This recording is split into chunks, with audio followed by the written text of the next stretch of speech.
మాట్లాడదలిస్తే మాట్లాడండి అమ్మా. మా విజయనగరం చూసుకుంటే మా స్వామన్న మాకు పెద్దన్న. ఎందుకని అంటే విజయనగరం ఎంత అందంగా ఉంది అంటే అది స్వామన్న వల్లే. ప్రతి రోడ్లు కానివ్వండి, ఇది వరకు ప్రభుత్వంలో తాగటానికి చుక్క నీరు లేదు. ఇప్పుడు మంచినీరు రోజు విడిచి రోజు నీరు ఇస్తున్నారు. ప్రతి వాటర్ ట్యాంక్ అందరికీ వాటర్ ట్యాంకులు కట్టించారు. కాలువలు కానివ్వండి, ఇక్కడ పెద్ద చెరువు చుట్టూ వెళ్ళేటప్పుడు చాలా చెత్త స్మెల్ వచ్చేది. కానీ ఇప్పుడు అక్కడే కూర్చుని పిల్లలు అందరూ పార్కులో ఆడుకోవడం అన్నీ చేస్తున్నారు. కానీ ఇలా ఇంత అందంగా చేస్తారనేసి మేము అనుకోలేదు. మా పెళ్ళైన కొత్తలో చాలా అసలు విజయనగరం గుర్తుపట్టకుండా అయిపోయింది. ఇప్పుడు మా ఇంటికి ఎవరైనా చుట్టాలు వస్తే అక్కడక్కడికి తీసుకెళ్ళి చూపించేవాళ్ళం. ఇప్పుడు అలా కాదు, విజయనగరమే మొత్తం ఒక చుట్టూ ఒక రౌండ్ వేసి తిప్పేస్తాం అనమాట. అంత బాగుంటుంది విజయనగరం అంటే. మొట్టమొదటిసారిగా విజయనగరంలో మహిళా పార్క్ ఒకటి ఏర్పాటు చేశారు. మహిళా పార్క్ సార్. గ్రేట్. అందులో open gym, swimming pool, screen కూడా ఏర్పాటు చేశారు. అది మా స్వామన్నకు మాత్రమే సాధ్యం. రాష్ట్రంలో ఎక్కడా లేదేమో ఇట్లా. ఎక్కడా లేని ఘనత విజయనగరానికి తెచ్చారు స్వామి. అంటే మేము ఉదయం నుంచి ఇంట్లో వంట చేసుకుని పిల్లలతో చాలా ఇసుకుపోయి ఉంటాము. అలా సాయంత్రం పూట్ల వెళ్ళి అలా పీస్ఫుల్ గా చాలా మేము ఎంజాయ్ చేస్తాం అనమాట. అంత బాగా చేశారు విజయనగరంలో. Very good. సో ఈ ప్రభుత్వం బాగా నచ్చిందా మీకు? మాకు చాలా బాగా నచ్చిందండి. మళ్ళీ మాకు ఇదే ప్రభుత్వం కావాలి. వన్స్ మోర్ జగన్ అన్న, వన్స్ మోర్ స్వామన్న. ఇంకొకరు మాట్లాడారు. జగన్మోహన్ రెడ్డి గారు వచ్చిన తర్వాత ఏదైతే వెనకబడిన ప్రాంతాలకి ఒక సామాజిక, ఆర్థికంగా, రాజకీయ సమీకరణాల ద్వారా న్యాయం చేయడం జరుగుతుంది.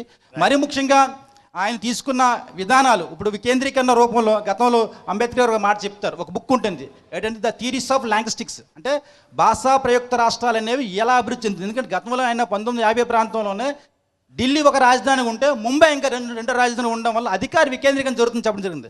అదే స్ఫూర్తితో జగన్మోహన్ రెడ్డి గారు ఈ వెనకబడిన ప్రాంతాలు అభివృద్ధి చెందాలంటే 3 రాజధానులు అధికార వికేంద్రీకరణ తీసుకోవడం అనేది ఒక గొప్ప పరిణామము. దానివల్ల ఆటోక్రసీ పెరుగుతుంది, అట్టడుగు వర్గాల వారికి రాజ్యాధికారుల భాగం చేరుతుంది.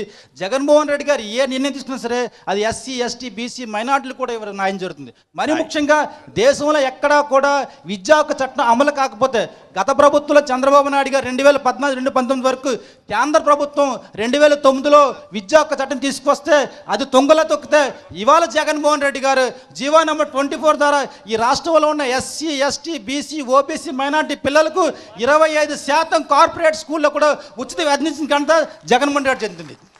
ఏదేమైనా సరే ఈ ప్రభుత్వంలో అధికార వికేంద్రీకరణ జరగాలంటే ముఖ్యంగా SC, ST, BC, OBC, minority న్యాయం జరగాలంటే జగన్మోహన్ రెడ్డి నాయకత్వంలో వైఎస్ఆర్ కాంగ్రెస్ పార్టీ జరుగుతుందని మేము సంపూర్ణ విశ్వాసం నమ్ముతున్నాం. ఓకే, మీకు ఒక విషయం గుర్తు తెచ్చుకోండి. 1953లోనే ప్రకాశం పంతులు గారు ఆంధ్ర రాష్ట్ర ముఖ్యమంత్రిగా ఆయన ఇక్కడ విశాఖపట్నమే రాజధానిగా ఉండాలని వారు ప్రయత్నం చేశారు. కానీ అప్పుడు రకరకాల కారణాలు, అంబేద్కర్ గారి గురించి చెప్పారు కదా, అందుకని నేను ప్రకాశం పంతులు గారి గురించి కూడా చెబుతున్నాను. ప్రకాశం పంతులు గారి ఆశయం నెరవేరాలంటే ఈ రోజు జగన్మోహన్ రెడ్డి గారు తీసుకున్నటువంటి నిర్ణయం అమలు జరగాలి. ఏదైనా ఒక సమాజ అభివృద్ధి చెందాలంటే విద్య, ఆరోగ్యం అవసరం సార్. అదే జగన్మోహన్ రెడ్డి ప్రభుత్వం. థాంక్యూ.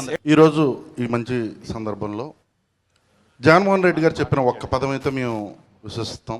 మీ ఇంట్లో మంచి జరిగితేనే ఓటేయండి అని అడిగారు.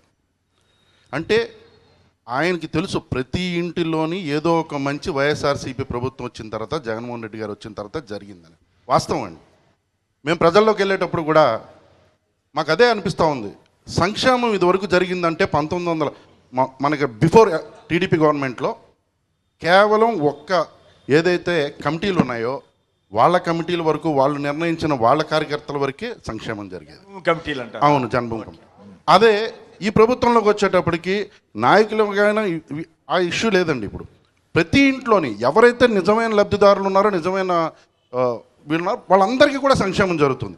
ఆ ఒక్క ధైర్యంతో జగన్మోహన్ రెడ్డి గారు చెప్తున్నారనేమో అని మాకు ఇప్పుడు అర్థమవుతుందండి. అంటే ప్రతి ఒక్కరి దగ్గరికి ఓటు అడగడానికి వెళ్ళేటప్పుడు కూడా మాకు ఇది క్లియర్గా అర్థమవుతుంది. అంటే తెలుగుదేశం వాళ్ళకి కూడా 100% వాళ్ళ ఎక్స్పార్టీ వాళ్ళకి కూడా అందరికీ సంక్షేమం జరిగిందండి. Very simple sir. ఆనాటి జన్మభూమి కమిటీలను కోరుకుంటారా, ఈనాటి వాలంటీర్ వ్యవస్థను కోరుకుంటారా? ఏది కావాలి? ఆ వ్యవస్థలో అయితే మాత్రం పారదర్శకత మాత్రం వైఎస్ఆర్సీపీ గవర్నమెంట్లో మాత్రం పరిపూర్తిగా జరిగిందనే విషయాన్ని అయితే మీకు తెలియదు. లోకేష్ బాబు గారు ఒక సమావేశంలో బాబు వస్తే జాబ్ వస్తుంది అని అన్నారు.